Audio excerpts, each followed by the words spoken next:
Okey, Assalamualaikum, salam sejahtera. Okey, hari ni kita nak share cara guna stetoskop. Kita nak buat auskultasi kan, nak dengar dekat paru-paru mangsa macam mana kita nak guna stetoskop.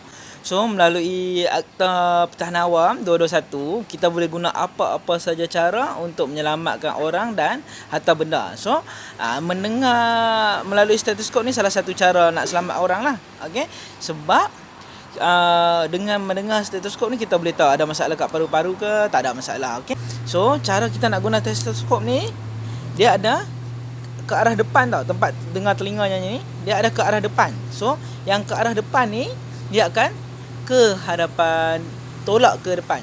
Okey, ke belakang macam ni, ke belakang maksudnya kita tak dengar, tak masuk ke telinga kita. Okey, so kita kena tolak dia ke depan.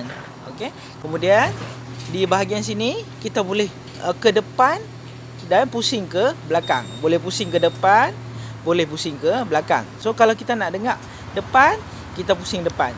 Kalau kita nak dengar yang belakang, kita pusing belakang. Okey, yang ni selalunya kita guna untuk dengar bayi. So kita nak dengar suara-suara yang sangat-sangat halus, kita kena guna yang kecil ni. Okey, kalau biasa kita guna yang besar ni. Okey, so kita kena gosok dulu bahagian sini. Okey, bagi dia suam sikit sebab kita tak mau pesakit kita terkejut bila kita letak dekat dada dia, kulit dia nanti. Okey, so bila kita letak kat paru-paru, kita check, dengar, minta pesakit bernafas. Okey, kemudian kita ke sebelah pula. Okey, kemudian boleh turun bawah ke sini. Kemudian turun bawah sebelah. Turun bawah sebelah. Okey, dia tak boleh 1 2 3 4 5, lepas tu baru sini 4 5 6 7 8 9 10. Tak boleh macam tu.